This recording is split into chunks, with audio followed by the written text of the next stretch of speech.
আব্দুল্লাহ বিন গুদাইয়ান, আব্দুল্লাহ বিন কউদ, এই চারজন প্রখ্যাত সৌদি আরবের আলেমের এর ওপর স্বাক্ষর রয়েছে যে সম্মিলিত জিকির করা কি বিদআত। তারপরে তারপরে জিকিরটায় আর একটা শুনেছেন কিনা যে মোহাম্মতের সাথে জিকির করুন বলে তারপরে প্রথমবারে তো বলছেন লা ইলাহা ইল্লাল্লাহ, আর দ্বিতীয়বারে বলছেন লা, বলুন লা ইলাহা, বলুন লা ইলাহা। তো লা ইলাহা মানে কি? লা ইলাহা মানে লা মানে নেই, আর ইলাহ মানে মাবুদ। ইলাহ নেই, মাবুদ নেই। এটি কলেমা কার জানেন? কার কলেমা এটি? কার্ল মার্কসের কলেমা, লেনিনের কলেমা, স্টালিনের কলেমা। এটি কার্ল মার্কস বলেছিল যে লা ইলাহা, নো গড। আর লাইফ হচ্ছে কিসের নাম? বস্তুবাদের নাম, মাদ্দার নাম, বস্তুবাদের নাম। লা ইলাহা ওয়াল হায়াতু মাদ্দা। কমিউনিজম সম্পর্কে আমি বেশ কিছু পড়াশোনা করার মধ্যে যখন মিশরের এক রাইটারের কিতাব পড়লাম, তখন দেখলাম যে কমিউনিজমের কলেমা ছিল এই। এবং কমিউনিজমের এই আন্দোলন করতে গিয়ে রাশিয়া, সোভিয়েত ইউনিয়নে তারা এত জুলুম করেছে মুসলিমদের উপর। ছোট ছোট বাচ্চাদেরকে তাদের মা বাবাকে মেরে ফেলে দিয়ে শেষ করে দিয়েছে, হালাক করে দিয়েছে তাদের ইসলামের কারণে, দিনের কারণে। ছোট ছোট বাচ্চাকে নিয়ে গেছে, তারপরে খিদায় রেখেছে, খিদায় চিৎকার করছে বাচ্চারা, আর বলছে বলো তোমাদেরকে কে খাওয়াবে? বলছে আল্লাহ। তো ঠিক আছে, তোমাদেরকে আল্লাহ এসে খাওয়াবে। এই মরদুদেরা বলেছিল। আল্লাহর গজব 70 বছরের মধ্যে নেমে এসেছে, আর কমিউনিজম সারা বিশ্বে ফেলিয়ার হয়েছে। অনেকে বাতিলকে আল্লাহ রেখেছেন, কিন্তু কমিউনিজমের মতো বাতিল, নাস্তিকতার মতো বাতিলকে আল্লাহ রাখেননি, দুনিয়াতে ধ্বংস করে দিয়েছেন। এত বড় পরাশক্তি রাশিয়া ছিল, কোথায় চলে গেছে? তো লা ইলাহা ছিল কমিউনিজমদের কালেমা, আর ইসলামের কালেমা হচ্ছে লা ইলাহা ইল্লাল্লাহ। সাথে সাথে বলতে হবে। উলামায়ে কেরামরা, উলামায়ে কিরাত, উলামায়ে তাজবিদ বলেছেন যে এখানে ওয়াকফ করা জায়েজ না, হারাম। যে কেউ ওয়াকফ করে থামবে লা ইলাহা বলে, শ্বাস নেওয়া জায়েজ নয়। কারণ লা ইলাহা মানে ইলাহ নেই, কুফরি কথা নয়। সুতরাং কি বলতে হবে? সাথে সাথে বলতে হবে, বিনা বিরোধিতে, লা ইলাহা ইল্লাল্লাহ। আল্লাহ ছাড়া কেউ মাবুদ নেই, সত্য মাবুদ নেই। আল্লাহ ছাড়া কেউ সত্য মাবুদ নেই, আল্লাহ আছেন, আর কেউ নেই। আর জিকির করাতে গিয়ে কুফরি কথা, আমি বলছি না যে তিনি অন্তর থেকে বলেছেন, কখনো অন্তর থেকে তিনি আকীদা, কমিউনিজমের আকীদা রাখেন না, কিন্তু এই যে কুফরি কলেমা জবান থেকে বেরিয়ে যাচ্ছে, আল্লাহ পাক আমাদের সবাইকে যেন বুঝার তৌফিক দান করেন, আল্লাহ পাক যেন আমাদেরকে সম্মতি দান করেন, হিদায়াত দান করেন। আমি আদর্শগত কথা, কোরআন হাদিসের কথা যা বলি, আমি হিসাব করে বলি, পড়াশোনা করেই বলি। আলেমের সংজ্ঞা আবারও বলি, কোন টুপি, দাড়ি, অনেক লম্বা জামা এ দিয়ে আলেম হয় না। আলেম হতে হলে ইলম থাকতে হয় এবং জাতির কাছে আলেম হিসেবে বিবেচিত হতে হয়। তিনি প্রথম বললেন যে আমি যা বলি পড়াশোনা করে বলি, শুনলেন না?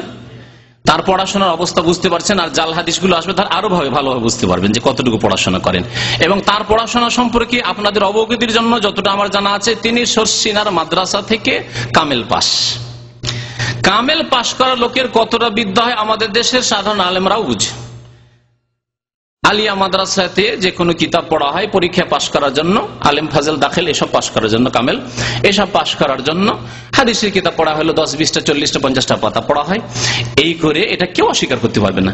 কওমি মাদ্রাসাতে কিছু পড়াশোনা বেশি হইলেও, যেহেতু মযহাবপন্থী কওমি মাদ্রাসা, সেজন্য সেগুলোতে হাদিসগুলিকে শিক্ষার জন্য পড়ানো হয় না, হাদিসকে বরকতের জন্য পড়ায়, আর শিক্ষার জন্য ফিকহ পড়ায়, মানুষের কথা পড়ায়, যার ফলে তারাও এক অন্ধকারের মধ্যে থেকে যায়।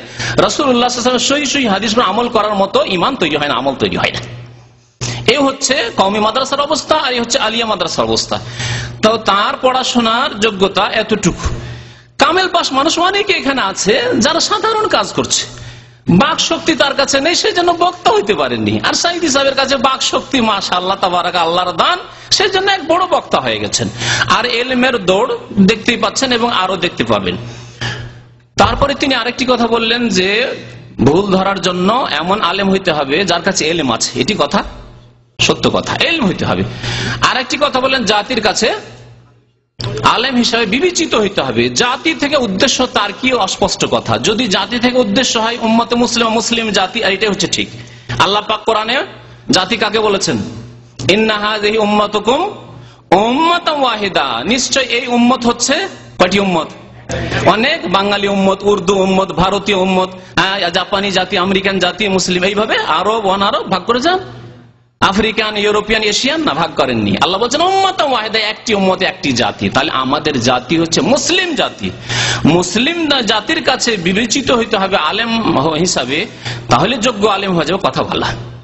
তাহলে এই সংজ্ঞায় যদি ফেলি, তাহলে সাইদি সাহেব মুসলিম বিশ্বে আরবদের কাছে কেউ চেনে? আরবরা কেউ চেনে যে সাইদি সাহেব একজন ভালো আলেম? চেনে?